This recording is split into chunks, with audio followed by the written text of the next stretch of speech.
Hey guys, welcome back to another video. Today we're going to be doing a tier list determining which JoJo characters have the most aura. Now, if you don't know which aura means, me neither really. I just see a lot of people posting it, and I'm just assuming it means that, like, they deserve respect, or, like, they do some shit that's cool that makes you, like, fucking hype as shit. I think that's what aura means. I don't know. It's what the fucking kids are talking about nowadays. I don't fucking know. As of recording this, Steel Ball Run was just announced a week ago, and Gyro is not going to be able to escape the aura farming allegations, so I'm going to be determining which character sports 1 through 6 have the most aura. And I want to say this right now, I have read part 7, I am excited for it. I think it's the second best part behind part 8. Part 8's my favorite. And yeah, I'm just excited. So we're going to be determining who has most aura. So Avdol, I feel like, I mean, he deserves respect. I mean, he did beat Polnareff. No, he literally handed this dude a knife and said, "Here, kill yourself." Like, that's pretty good. That's pretty good. But other than that, I feel like he just doesn't have that much aura. Dio, I mean, he has the most aura out of anybody here. I mean, let's be real here. He deserves the most amount of respect. You know, him, Muda, almost said Ora. Yeah, him, Muda-ing. He has multiple children that he's, like, never seen before. He has this whole heaven plan that Poochie did and all that shit. Like, let's be real here. Dio probably has the most aura that I can think of at the moment. We'll get into some characters who might have more. Jonathan, I mean, listen, he did kill Dio. Okay, he did, sort of. Not, technically not, but I just feel like he's not very badass personally. Some people might disagree with that. I think that he's just a dude. Polnareff, I feel like is kind of underrated in terms of aura, because he's like the funny guy. He's like the comic relief character. And I know this is part 5 Polnareff. I'm just doing part 3 because he's the Polnareff that I like more. But In part 5 though, he did like have this like, oh, I'm the master, I know my shit, blah blah blah. But like, his stand, when you think about it, is like almost as strong as like Star Platinum in a way. I mean, when they fought, when he had like the sword, I mean, Star Platinum's supposed to be very fast, and like Polnareff was keeping up with him. And like his stand, I think out of all the Stardust Crusaders, besides Jotaro, his stand is probably the strongest. So, whoops. Smokey literally has no aura. Shrizo has no aura. You? What's your name? William Zappelli? I feel like you're just with Jonathan. Like, you have no aura. Well, you have aura, but you deserve respect, but I feel like you're just very unfleshed out, personally. And I feel like, you know, him dying in the cave, not really a cave, what would you call that? Like a dungeon? I don't know. Is this Wamu? I can't tell if this is Wamu or AC/DC. That's AC/DC. Wamu? I think Wamu, honestly, to me, has more fucking aura than Cars. You know, him killing Caesar, him being like, oh, well, I respect the valiant warriors, blah, blah, blah. Caesar has my respect. Joseph has my respect. To me, that's really cool, and I think he deserves respect. I think he's a better written villain than Cars. I think Cars is boring as fuck. Well, he's not boring as fuck. He's just boring compared to Wamu. You. Fuck, what? I can't think of your name right now. But you. I feel like she's okay. Honestly, this man looked at Jotaro and said, "Let me marry your daughter." Who the fuck? Like, Jotaro would have beat your fucking ass, bro. Jotaro could have. He could have, but he didn't, because he has all this aura. And I like how he's like, Emporio says that he has like no respect for anybody, and that he's in the prison because he did something really bad. And that he doesn't talk or do anything because fuck it. But then he's like, you know, I am gonna do shit because I fucking love Jolene. I'm in love with her. And I think that his stand is cool. And I think that his design is cool. He has aura. This girl has no aura. Bucciarati, not as much as Dio, but like, you know, he deserves respect. He's the leader of a crew. He died technically twice. I just think that him, you know, being like, oh, well, I'm gonna let Giorno do his thing. I'm gonna have him kind of lead the group in a way, you know, because it was Giorno's idea to like go against Passione, but Passione was like Bucciarati's team originally, and then him on the train, you know, the Arrivederci. You know, because of Arrivederci, I might put him in S. Fuck it, I'm putting him in S. I literally convinced myself to do that. Caesar, dude. Caesar, I'm sorry, but Caesar don't got sauce, bro. He's the most boring Joe, bro. He's got no fucking sauce. I don't care. Turtle. Well, actually, I'm gonna put Caesar here, because I'm sorry, Caesar's boring as fuck. He literally died for no reason. Like, like, think about it. He didn't have to go fight Wamu. But he just did, because he's like, fuck it. It's fucking dumb. Coco Jumbo, I mean, he's a turtle, and turtles are cool. Diavolo. You know, Diavolo's reveal, when he was like, when he was actually Doppio this whole time, was actually really fucking cool, and his design is cool. I just think that he should have been more fleshed out, personally. But I feel like in what little we saw of him, I feel like he did make his mark. Now, Doppio got no sauce. Doppio got no sauce. Same with Emporio. Same with Enyaba. Same with Arena. Hermes? Hermes was there when Pucci did his whole thing. You know, Hermes was there. And like her stand is really fucking strong, bro. Like if you like, you know how they show the coin and they do like the stand stats? I don't know why, but they say Hermes is like the strongest stand according to the stand stats. But Hermes is cool. She's cool. She probably has the same amount of aura as Avdol. AC/DC has no fucking aura at all. Foo Fighters is pretty funny. I'm gonna put her in C. She's just funny. She's Plankton. The Gorilla Forever. I don't know. He did try to rape a 14-year-old girl. Well, not even 14. She's probably like 10. But I'm thinking of somebody else from a different part who raped a 14-year-old girl. But we'll get into that when we get to the part. Is this that one guy who turns you into paper? I honestly don't know who this is. So because I don't know who this is, F tier. Giorno. I'm going to put him in A tier. I think that Giorno's kind of boring, but I feel like it's so cool. He's like, his stand is so cool and his part's so good. And I really think that he makes his part stand out because because of all the other people surrounding him that make him stand out personally. Like, I don't know how to describe it. Like, he stands out because others around him shine so hard. That's the thing. And I feel like, you know, with Mista, with Bucciarati, with Abacchio, they just make Giorno stand out.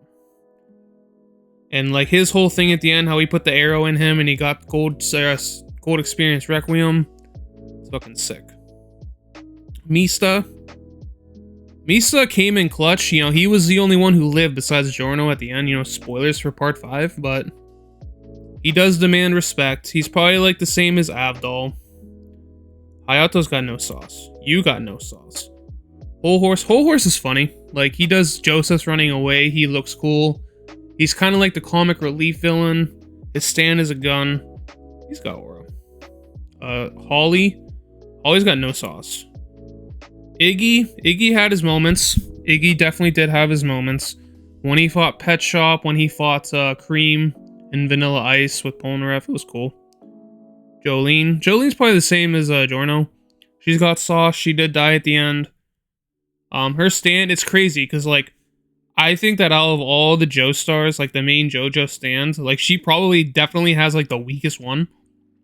But I feel like she just handles it in such a unique way of like how she had to command string, which like it's crazy because like Doflamingo from One Piece, you know, another anime, does string in a similar way where you would think that like, wow, it's just string. This shit is ass. But like Jolene and Doflamingo actually use it in a way. I mean, they use it completely differently, but they use it in a way that like makes it fucking cool. And like I like how Jolene, you know, over the part, they showed her getting more and more buff, and I love that. This old Joseph got no sauce. This Joseph, young Joseph, he's cool. He's got sauce. I mean, yo, Smokey, you know, he's funny. He did climb the Hell Pillar, whatever the fuck it was called. He Yeah, he did it. He did everything. I mean, he beat cars in a way. He's like the smartest JoJo in terms of like strategy and like battling in a way. I feel like Jotaro is just like pure strength, whereas Joseph is like pure smarts. Josuke, it's probably the same thing as Joseph, young Joseph. I just think that his stand, the way he uses it, and like I love his stand. Like if I were to have one stand from JoJo, it would be Josuke's. But I feel like him beating Kira at the end, how he had the one stand that could like counteract it, and like him being all like, oh well, I'm just a kid, I'm doing my own kid stuff, but yet it's like, but yet he lives in this town where it's like the serial killers around. And I just feel like Josuke just fits the vibe of Morio perfectly and all that, and I just feel like he is perfect. So I'm only gonna do one Jotaro. I'm just gonna do because like they're all the same. Jotaro got that aura. Like, let's be real here, bro. He got the dick, he got the balls, he got the power, he got the strength, he got the fucking intelligence. Mans was literally made to have aura. Cause like, you know, I saw in an interview that Araki said that he like wanted him to be sort of like a Lone Ranger look, like a cowboy, not a look, but like in terms of personality, and I feel like they pulled it off really well. And just like him with the whole Darby match too, how he didn't have shit in his hand. He had the worst fucking hand you can have, but yet he literally scared this man that he actually died just from scaring him. He had nothing, bro. That was so badass. He beat Dio, you know, yada yada does like he's him. Kakyoin had his moment at the end where like he figured out Dio's stand, and I think that's cool. I just think that, you know, throughout the part, I feel like he just didn't have much time to show. Koichi's stand, I'm putting him in B because, like, you know, Koichi himself, he's cool, but I wouldn't say he has aura, but his stand is honestly super underrated, and it's honestly very strong, so I'm gonna put him in B. Abakio, I feel like, has this presence, but I feel like he just, I feel like his stand is just not as strong as, like, I would like it to be. This guy, I mean, he's cool. We don't know if he's an alien or not. We don't know. We don't know if it's a stand or if he's an alien. We'll never know. But he's cool. C tier. I'm sorry, but Narancia don't got that sauce. Like, his stand is cool, but I mean, he's just a kid. He's just a kid doing his own thing in Passione with Bucciarati. And I just think that, like, he's a cool character, but in terms of aura, I feel like he's got none. The rat, I mean, it did beat Jotaro, so I'm gonna put it in C tier. Okayasu is just a lovable dumbass. You know, he probably has the same level of aura as Koichi. Personally, I think that like his stand is cool. You know, it erases space, which when you think about it is OP as fuck, but he's dumbass, so like he doesn't use it to its full extent. But he's funny. He's cool. Old Joseph doesn't have as much aura as younger Joseph. Polnareff, we already did Polnareff. Lisa has a presence, but she didn't do shit throughout the entire part. Let's be real here, bro. She had them climb a fucking pillar. Oh, she didn't fight anybody. I don't know, but she's hot as fuck though, so B tier.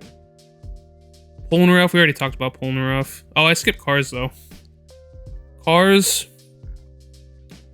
Man, the fact that he's the ultimate being, but yet I think he's like less cool than all these characters up here, kind of speaks volumes to him. Poochie got that aura. I mean, let's be real here. I mean, he did the whole heaven thing. He has 3 different stands. He has a whole backstory with Dio and Weather Report, and he was just this presence that like he was just looming in the shadows the entire time in part 6. And we just didn't know what was going to happen with him, when he was going to make his move. Or, well, at least Jolene didn't know that. But I just think that his whole plan of using, like, the Kennedy Space Center and, like, aligning himself with, like, the gravity or whatever, to me, it was just really cool. And his stand, Made in Heaven, how it accelerates time and he created an entire universe. This man broke the space-time continuum. And you're going to say he has no aura? Man, fuck off. We're gonna talk about Polnareff. I have no idea who this is. This man has aura. I just think that he's underexplored. And like in terms of presence, I honestly think he's cooler. These aren't ordered in any way, but like I honestly think he looks cooler and like has this menacing aura more than Diavolo personally. Rohan genuinely has one of the most overpowered stands like in the thing, in all honesty. But I feel like he himself, in terms of being a good character, is really high, but in terms of aura, I feel like it's beats here. Stroheim, German ingenuity at its finest. You know how it is. You know, when you're a Nazi and you're a cyber soldier and stuff, I mean, well, I'm not going to defend Nazis, but like, in JoJo, it's pretty fucking cool. And she has no aura. Shigechi has no aura. Shizuka Joestar has no aura. I'm not going to put Speedwagon in S tier. I feel like in terms of being waifu, you know, obviously he's the best, but like, I think in terms of aura, you know, when he showed up and he was like, oh, Dio, that man's born evil. He has a mole underneath his ear or whatever the fuck he said. I feel like that was a really cool moment, and I like how he has the whole Speedwagon Foundation and how like every single thing that happens in JoJo is because of the Speedwagon Foundation. And to me, that's cool, but that's not directly him. It's directly because of him, but it's not directly on him. Bird. You, Suzy Q, got nothing. This dude got nothing. This dude's a chef, so Italian chef, you know, that's pretty cool. Trish. I think Trish's stand is really cool, and I think she looks cool. I just think that in terms of aura, she's just not that cool. Weather report, dude. This man, his whole mysterious, how he's like, oh, I lost my memory because of the disc, and like his whole stand of how it like controls weather. And like at first you're like, oh yeah, it's OP because he can control thunderstorms, rain, stuff like that. And then oh, he can summon frogs from the sky that if they touch you, you automatically die. You're just like, wow, this man's stand is like genuinely one of the most overpowered stands. And then he gets his memory back, and then he really learns how to use the stand, and you're just like, damn, this man's stand is genuinely probably the most overpowered stand in part. Well, maybe not the most, but like at least the second most overpowered in part 6. And I feel like him, like his whole backstory with like Poochie and like his girlfriend or whatever, I think Weather Report deserves the aura personally. You know, when he did the whole snails thing, you know, because of subliminal messaging and messages and all that, it was fucking cool. This man got no aura. And then Kira's got that aura. Let's be real here. Kira got that aura. You know, he's a serial killer. You know, he blows up women, takes her hands out on dates. My name is Yoshikage Kira. Killer Queen bites the dust. Like genuinely, when this man's on screen, he deserves respect. He doesn't deserve respect. He demands respect. And I feel like in terms of looks, in terms of abilities, in terms of character, yeah, he's got it. So yeah, it's the list. If you disagree, let me know. But yeah, any questions, comments, concerns, put them down in the comments. See ya.